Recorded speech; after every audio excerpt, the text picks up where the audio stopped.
Perception Wars. The next generation of gaming consoles is upon us. It's time to stay up all night unlocking just one more upgrade. It's time to scour message boards for information while simultaneously saying nothing.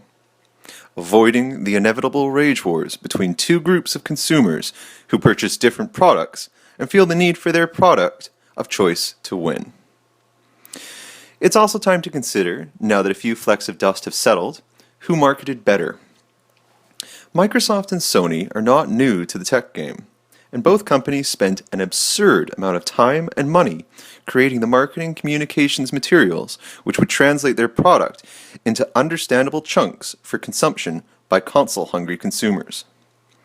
Let's take a look at what they did, the impact their choices had, and because it's a heck of a lot of fun, what they could have done differently. Of course, keep in mind, this sort of discussion is far from over, so hopefully this is a topic I can revisit as things develop over this next year. That being said, let's take a look at how both companies did. Sony.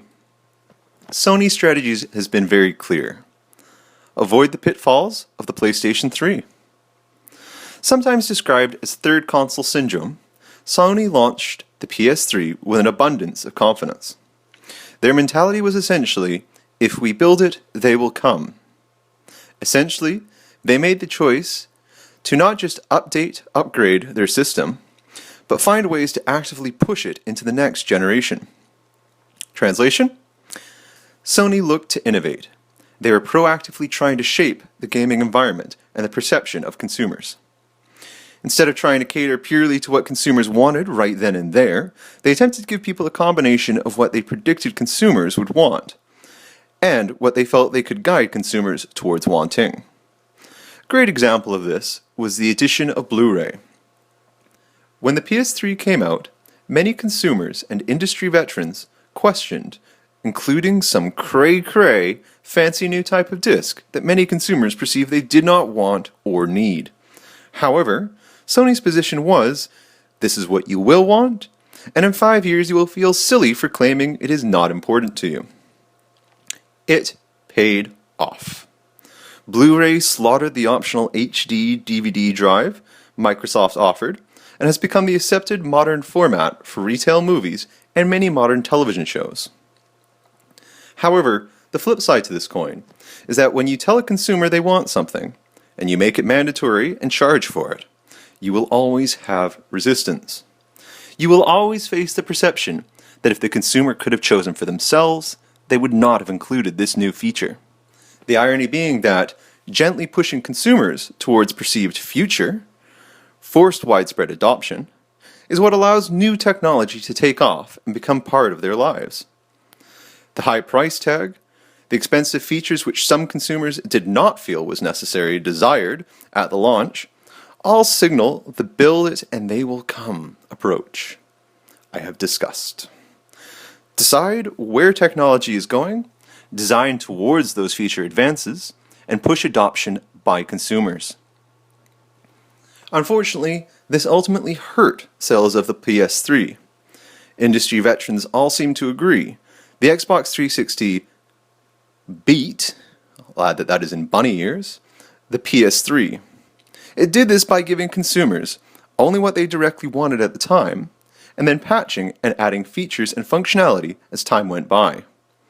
Complete dashboard overhauls, motion sensing cameras, etc. The PS4 has taken a safe route.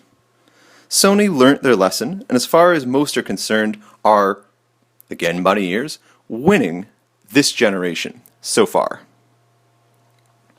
Microsoft. Microsoft has actually done the reverse of Sony. The Xbox 360 was able to be more successful than the PS3 by offering less features, a smaller price tag, and the appearance that it was exactly what consumers both needed and wanted, and nothing else. With the release of the Xbox One, Microsoft has gone the same route as the PS4. The mentality has been, let's try to figure out what consumers will want in 5 years, and start building towards that now. Akin to Sony forcing mass adoption of Blu-ray technology, Microsoft is attempting to make the Kinect, and potentially voice control as a concept in general, a given in modern homes. As Sony discovered, however, consumers can react poorly to this approach. From a public relations communications standpoint, it comes off as harsh, uncaring. Essentially, we want you to buy this, so we are forcing it on you. Cue maniacal laughter. Sony has made some fantastic decisions in marketing the PS4. The key decision? Let's play it safe and let Microsoft discover how much fun trying to convince consumers they want and should be happy paying for additional features. E3 would be the best example of these contrasting marketing and brand strategies. It is widespread knowledge that the PS4 was originally going to go a similar route to Microsoft, in terms of forcing widespread adoption of new practices, specifically DRM, motion controls, and all that other fun stuff. Sony enjoyed taking jabs at during E3. However, someone, in reality a group of professionals compounded with a massive amount of research and focus groups, realized all they had to do was step back, keep it simple, and let Microsoft fall prey to the same ambitions that hurt the PS4. What this all means. The best way to sum all of this up in a bite-sized manner is to keep in mind that every product from big companies like Sony and Microsoft, every release is analyzed through a telescope to measure how consumers will react and perceive it. Microsoft has confidently decided to push what it perceives to be next-gen features, whereas Sony has learned from the PS3 and is playing it safer this generation. Sony is allowing Microsoft to come out of the gate screaming, while it casually saunters out, waiting for Microsoft to trip and fall. Winner. So, who won the marketing battle? Which console is better perceived by consumers? Sony. Microsoft has not made any massive errors in judgment, but they have developed their product and marketing strategies to push the fact that their console is the next generation, that, in their view, it transcends gaming consoles.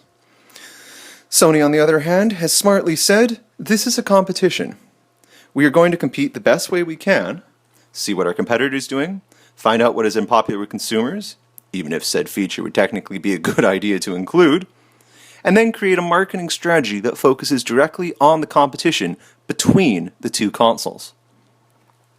For Sony, this is a battle of game consoles. For Microsoft, it's the war of the living room. Only time will tell if Sony's more focused approach, which has so far created more positive attachment in consumers, will continue to do so in a way that is impactful to the future of these consoles.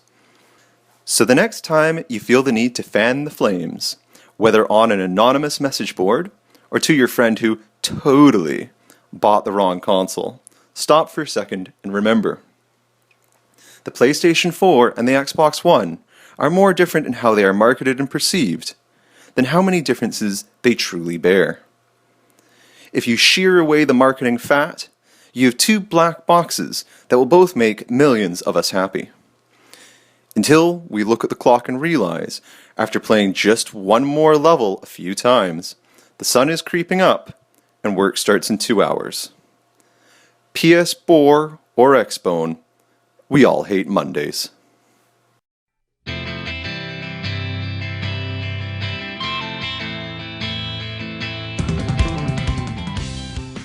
Bonus round.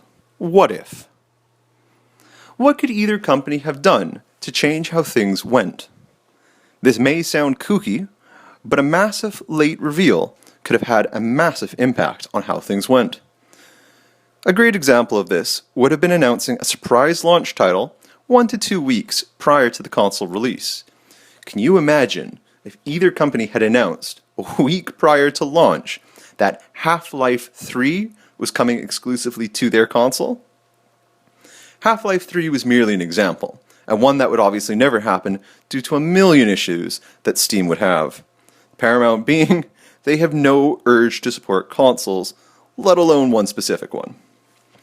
However, a massive last-minute reveal could have catapulted the perceived launch value of either device into the excitement stratosphere. Only slight problem? In this modern world, secrets like that are nearly impossible to keep. Oh well, we can always dream that Half-Life 3 will be a launch title next gen. perhaps another 5 years will give Gabe time to count to 3.